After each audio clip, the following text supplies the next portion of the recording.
Hello and welcome to the programme. France and Algeria are trumpeting what they call a new, irreversible dynamic of progress between their countries. In other words, they're best friends, following Emmanuel Macron's three-day visit to the North African former colony. But beyond the newfound smiles and mutual admiration, what is in it for both countries? And what does France's leader in particular hope to gain?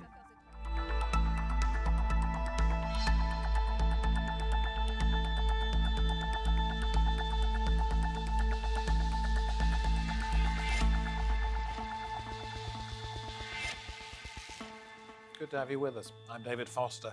Macron's trip comes less than 2 months after Algeria marked 60 years of independence that followed more than a century of French rule. Relations between the two have always been fraught, but the war in Ukraine, the resultant energy crisis, and North African migration to Europe are all prompting a reset. Europe needs to replace its Russian energy imports, and Algeria, Africa's biggest gas exporter, is more than happy to step in. France has denied this was a major item on the visit's agenda, but Catherine McGregor, chief exec of the French energy firm Engie, was in that delegation to Algiers after all. The two presidents, Macron and Abdelmajid Tebboune, also said their countries will, quote, focus on future projects and youth.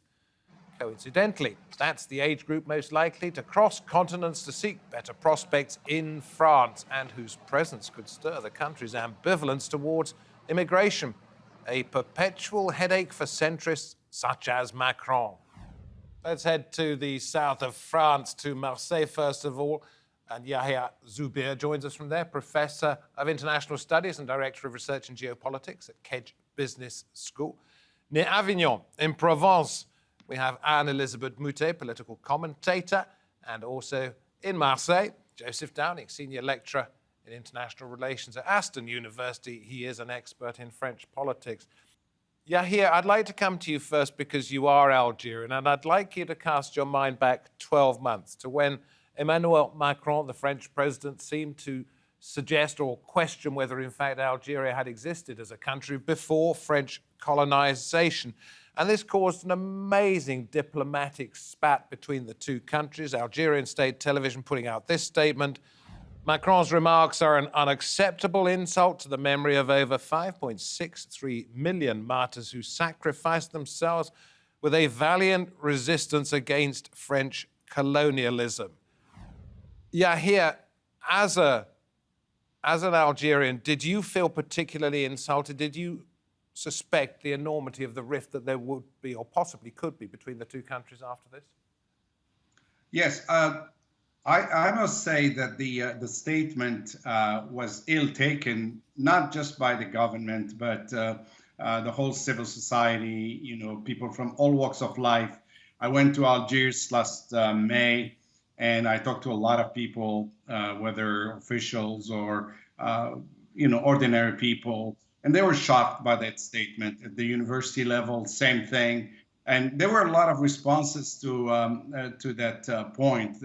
People said, look, why was there colonization to begin with? There was dispute between the Dey in Algiers and the representatives of France. And France owed money to the Algerians regarding the wheat that France had bought from Algeria. It caused a big uproar, but I think that President Macron realized the error, and in November he started talking about the great Algerian nation, historical nation, and so on and so forth.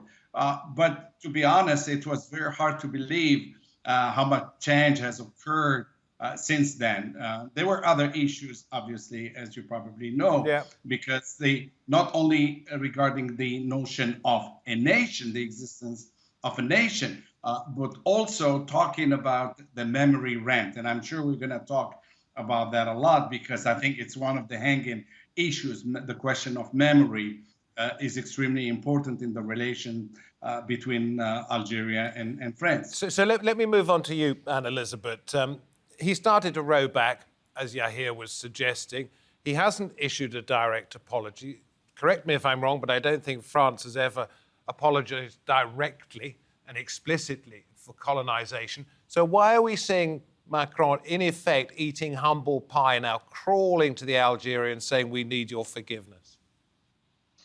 Well, I think that, first of all, I wouldn't exactly describe this as crawling. And if you look at the tone of the visit, it was surprisingly friendly, with the promise that there would be French-Algerian summits every 2 years and a council, French-Algerian council, to work on all sorts of questions which have got to do with the past, but also with the future. I understand that some countries were unhappy with some statements that Emmanuel Macron made, including Turkey, when he referred to Turkey being one of the nations that was trying to expand its influence, and that the youth of Algeria should not necessarily listen to what they were saying. And I'm going to sit this one out. And I understand that was not liked in Turkey, but in Algeria this time, and I'm not talking about the previous times where he did, I don't think there was a gaffe. On the contrary, there was a willingness to create a council of academics that would work on the archives of both countries to write about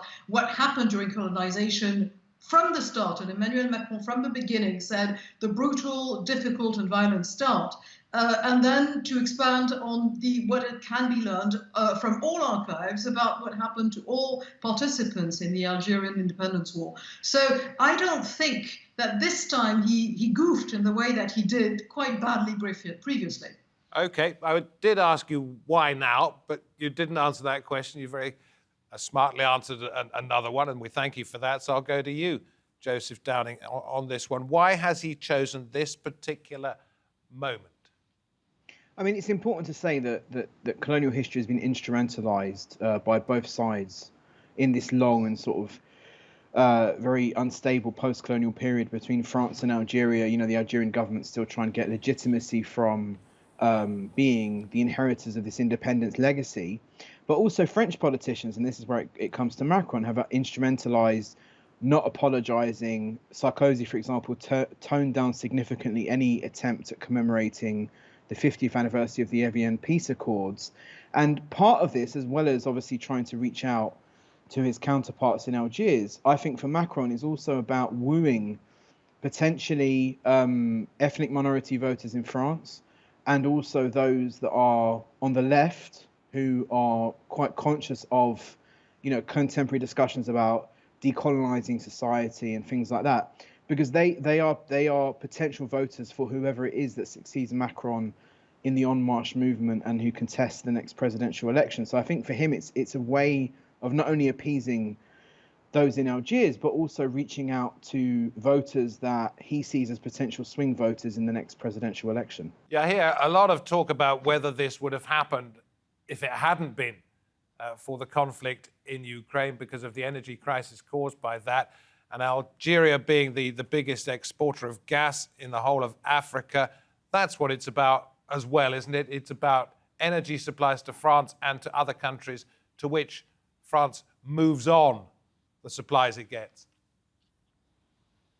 I doubt very much that the main issue is about gas. Yes, the natural gas issue is one of the reasons for bringing on board, you know, the head of Engie and so on. And France, by the way, imports about 8% of its gas from Algeria. It's not totally dependent on Algeria. But my understanding is that during the talks, they got some understanding that Algeria would probably increase the level of supply to France, like it did with the Italians a couple of months ago. So I think there are so many dossiers in the Algerian-French relationship. You cannot talk just about this issue of the fallout of the Ukraine-Russia. Although it matters because also politically there is a question. You know that basically President Macron talked about imperialism and Most people I talked to in Algiers, they laughed about that statement. They say it's understating the role of France in Africa and elsewhere, including the United States or NATO, Libya and Mali, all these altogether. But at the same time, in the talks with the Algerians, and I think the most important, it seems to me, is that at the institutional level, you had a meeting between the hierarchy, the military hierarchy, the security, the national security hierarchy, meeting with the French counterparts. And I think this kind of cooperation in the Sahel or perhaps on the Libyan file is very indicative of the level of reset that is occurring. But I'm very suspicious or at least skeptical about all these niceties taking place, because I think that people tend to underestimate the question of memory, because by putting a commission, what kind of mechanism would this commission have, and what kind of talk would the two sides have, even among academics? The Algerians have a clear position. And by the way, I see in the French media, there is always reference to the Algerians are asking for repentance. I have never seen the word repentance being spoken by the Algerian side, but the apology on colonialism and its effects on the Algerian society. We will get on to the military hierarchy in just a moment, which you've touched on. I want to continue on the energy side of things for just a couple more minutes. I'll come to you in just a moment, Anne-Elisabeth. That's after we hear from Macron, echoing something that we've just heard from Yahia. As you know, France depends little on gas in its mix of energy sources. For us, it's about 20% of our mix. This is very little. And in the totality of the gas component, Algeria represents 8 to 9%. So you see, we're not in the same situation as many other countries are, wherein Algerian gas can change the equation. But Anne-Elisabeth, the point is that Engie, this massive company, moves its product, which it will be getting an increase of 50% from, we understand, from Algeria. It moves it on to 27 other countries in Europe itself, and to many more countries elsewhere. It's very much financially in its interest, and also France's interest, to do this. That's very true.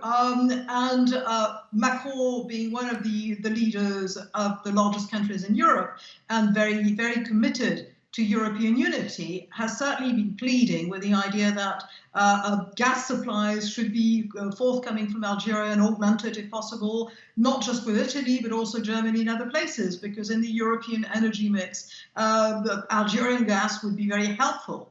That's one point. The other point is that Engie has, and other French companies like Total, have oil wells and exploitation in southern Algeria. These are places that have been attacked by Islamist terrorists. People from ACME and others, hostages have been taken. Algeria has been, and the French defense, we were going to something else, but the Algerian security and police forces and army have been working with the French trying to prevent this happening, because the border after the upheaval in sub-Saharan Africa has become very porous. So all of this is intricated, because of course if some terrorists destroy the oil wells or the gas wells, then you've got some serious problem in terms of helping the European energy mix at the time of the war in Ukraine. It's all linked. Joseph, do you want to speculate on what closer military integration might mean between France in this case and Algeria in particular? Well, this is very interesting, because France and Algeria historically have had close ties in terms of intelligence sharing. So within a matter of months of the civil war finishing, or the War of Independence finishing in 1962, the Algerians and the French continued security cooperation. So they have this long history and have always been quite close. But traditionally, Algeria's shared intelligence with the French, but has got its arms and its hardware from Russia. So Algeria is really in quite an interesting relationship at the moment, given the recent Russia-France rivalry in Mali and the replacement of French forces by Russian mercenaries in Mali. So I think Algeria finds itself in a very interesting, potentially a little bit difficult situation here, because it requires hardware from Russia, but also needs intelligence sharing and close intelligence relationships with France. Is it likely, since you talk about getting the hardware from Russia, is it likely under pressure from France and other European countries perhaps to knock that on the head, or is that impossible? I mean, I think it's very difficult, right? Because it's not as simple as changing one fighter jet for another, as we've seen in the Ukraine case, right? You have to build infrastructure, you have to have supply of spare parts, you have to have significant training of ground crews. So it isn't quite that simple, right, as a clear changeover, but I think there would be some pressure applied. But Algeria needs France and France needs Algeria when it comes to military and intelligence cooperation, because you have not only the need from the Algerians to give to France information about jihadists in the neighborhood of the Sahel in Africa, but also you have an extremely large Algerian diaspora in France, which agitate for reforms in Algeria, for the recognition of human rights. We've seen some groups come out in response to Macron's visit and raise the question of human rights under the dictatorship in Algeria. And historically, Algeria has reached out to France as a way to control opponents of the regime in exile in France, whether secularists or Islamists or whatever particular kinds of opponents they may be. Yeah, here, and in fact, we'll move this on between all of you if you like, but I was reading that there's going to be a military drill between Russia and Algeria towards the end of this year. It's called Desert Shield. November, it's scheduled to take place. It's more than just military hardware that Algiers gets from Moscow, isn't it? It's an understanding of how to work militarily together, and that must be of some concern to European partners of France. Let me tell you, the Algerian-Russian relationship is a long-standing one. It started on the morrow of Algeria's independence, especially after the conflict between Algeria and Morocco, or when Algerians tried to get some weaponry from the United States and France and was turned down. That was the beginning of that relationship, and it grew stronger. And in view of the regional rivalry between Algeria and Morocco, I don't see the Algerians, breaking the relationship with Russia. And, in Algeria's psyche, there's always reference to the Algerian War of Independence. That is, who were our friends during the War of Independence? It was the Soviets at the time, Russia, and China, and others, Yugoslavia, Cuba, and so on. So that, for that to change, it's not going to happen. Yes, Algeria has gone from 90% of its weapons supplies from Russia to now it's about 67 because Algeria has diversified. But now the second supplier is either Germany or China, and I think at the moment it is China. And so, but the joint maneuvers, and their anti-terrorists, basically, the Algerians had participated last year, and now they invited the Russians to do so in the western part of the country, which is indicative of what Algerian national security is all about. The western part is perceived, at least, as one of the main threats to Algerian national security. And the Algerians always argue in private, in case of conflict, we cannot rely on Western powers, whether it's France or the United States, because they would side with Morocco. So they hedge basically Russia, China, and some other friendly countries for their supplies of weaponry, now including Turkey and Germany and Italy, by the way. So I don't think this is going to affect, the current situation is going to affect Algerian-Russian relations in any meaningful way. Well, Russia would seem to be pretty stretched at the moment, Anne-Elisabeth. Do you think it's realistic for it to look into the future and think that it's going to continue being able to supply military hardware to Algeria? Or is Algeria thinking we need to look elsewhere? I think Algeria has started, as Yahia was saying, had started looking elsewhere with good, it's great good sense, because right now Russia is finding out that it needs all its hardware for the special military operation that was supposed to last 3 days, and that's not exactly the case. The other thing is that Russia's industry is actually, and that includes the military industry and the logistics industry, is hard hit by sanctions, because even though they have that industry needs spare parts that mostly come from the West, and those spare parts are not coming in anymore. Part of the military industry actually ended up being in Ukraine, and as long as they had a decent relationship with Ukraine, they could still get stuff from Ukraine. But now, of course, the only way they're getting military equipment from Ukraine is when it's being fired at them. So, yes. On the other hand, the presence of Russia as a destabilizing factor in Algeria, in Africa, matters a lot to Algeria. So if they don't want to have Wagner mercenaries helping sometimes against them, I'm pretty sure that they need to keep a good relationship with Russia. And finally, I think Yahia is quite right. There's a whole history of anti-colonial sort of side that belongs to the history and the traditional alliance between Algeria and especially places like Russia. And that's difficult to undo, especially if Algeria feels a bit isolated between the two neighbors. I do think I'm right in saying that Algeria gets an awful lot of its wheat from Russia rather than from Ukraine. So to some extent, it has to stay on the right side of Russia. Yes. Now, we've talked, Joseph, largely about what France is getting out of this new relationship. What do you think Algeria stands to gain?